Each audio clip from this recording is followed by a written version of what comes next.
নমস্কার বন্ধুরা, পিয়ালির গৃহকোণ চ্যানেলে সবাইকে স্বাগতম জানিয়ে আমি আমার এই ছোট্ট ভিডিওটি শুরু করছি। তো আজকে হলো জন্মাষ্টমী, আজকে গোপু সোনার জন্মদিন। তো সকাল সকাল স্নান সেরে গোপু সোনাকে নিয়ে ছাদে একটু ঘুরতে বেড়াচ্ছিলাম। তো দেখো, দুটো গোপু সোনাকে এনেছি, এনে গোটা ছাদ ঘোরাচ্ছিলাম আজকে, কারণ আজকে ওদের জন্মদিন বলে কথা। যত গাছে ফুল ফুটেছে সবই ওদেরকে দেখাচ্ছিলাম। তো যাই হোক, এবারে আমি ফুল তুলে নিচ্ছি। গোপু সোনাদের সকালে পুজো দেব আর তারপর তাদেরকে ভোগ দেব এখন। আর যেহেতু আজকে সারাদিন ভোগ দেওয়ার ব্যাপার রয়েছে, ভোগ বানানো, তো আজকে সারাদিনই ব্যস্ত থাকবো আর ছোট ছোট ভিডিও তোমাদের সাথে শেয়ার করব। তো এই যে আমি আমার গাছের যত ফুল ছিল সেগুলোকে আমি তুলে নিচ্ছি, যত রকমের ফুল ছিল সবটাই তুলে নিচ্ছি। দেখো, তো প্রচণ্ড রোদ সকাল থেকেই উঠেছিল ছাদে। তো যাই হোক, আমি আমার গোপু সোনাকে আজকে নিচে নামিয়ে এনেছি, কারণ আজকে তার সিংহাসনটাকে সাজাবো, আর সেই জন্য ঠাকুর ঘর থেকে আমি আমার দোতলার ঘরে এনেছি। তো দেখো, এই গোপু সোনার এই দুটো ড্রেস কিনেছি, এই দুটো সকালে পরার জন্য স্নান করে। আর এই যে স্পেশাল ড্রেস দুটো, এটা হচ্ছে রাত্রে পরবে। তো দেখো কিরকম হয়েছে ড্রেসগুলো, অবশ্যই আমাকে কিন্তু কমেন্টে জানিও। আর এই দেখো, টোটাল 4টে ড্রেস। আর এটা হলো বড় গোপু সোনার জন্য, তার পাশেটা ছোট গোপু সোনার জন্য। যাই হোক, তো স্নান করানোর জন্য গোপু সোনাকে বসিয়ে দিয়েছি পিতলের থালায়, তার মধ্যে দিয়ে দিয়েছি, জলের মধ্যেই ছিল তুলসী পাতা আর কিছু ফুল দিলাম এবং স্নান করালাম ঘি আর মধু মাখিয়ে।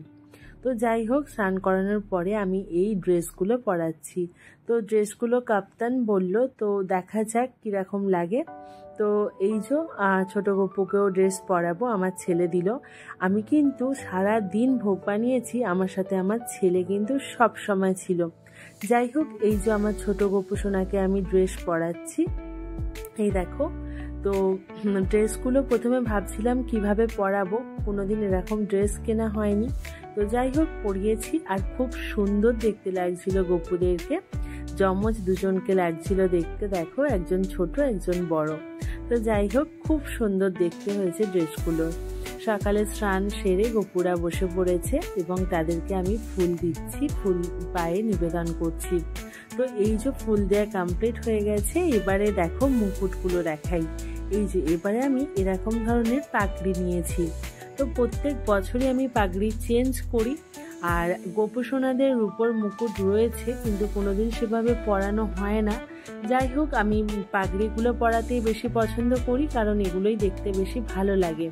তো যাই হোক, দেখো কিরকম দেখতে লাগছে। স্নান সেরে গোপু সোনারা বসে পড়েছে সকাল সকাল।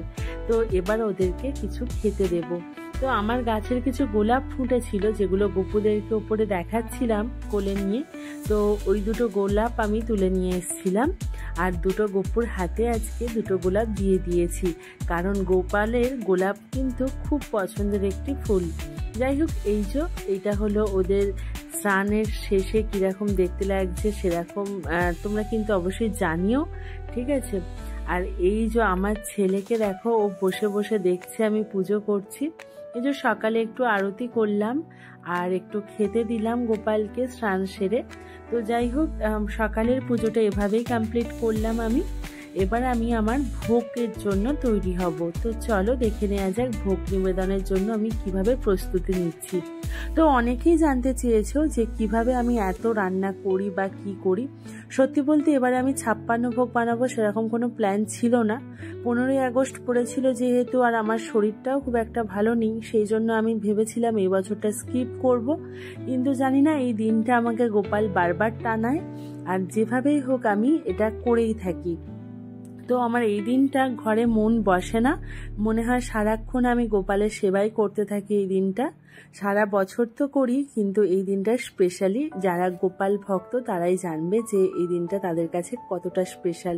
তো যাই হোক, আমার শরীর খুব খারাপ ছিল, তারপর আমি আমার হাজব্যান্ডকে সকালবেলায় ফর্দ ধরিয়ে দিয়েছিলাম, আর সে সেই মতো সব কিছু এনেও দিয়েছে। তো আগে থেকে কোনো প্রিপারেশন নেওয়া ছিল না আমার আজকের এই জন্মাষ্টমীর 56 ভোগের জন্য। যাই হোক, সেগুলোই আমি সকালবেলা, অনেকটা বেলা হয়ে গিয়েছিল, প্রায় 10:30 বেজে গিয়েছিল। তো তখন যখনই আমি এগুলো বার করছি তখন আমার কোনো কিছু রেডি ছিল না, জাস্ট মাত্র বাজারগুলো এসেছে, সেগুলোকে ধোয়াধুয়ি কাটাকুটি করব। তো বুঝতেই পারছো আজকে সারা দিন টাইম লাগবে হয়তো রান্না টান্না করতে, কারণ আজকে কোনো রকম প্রিপারেশান ছাড়া।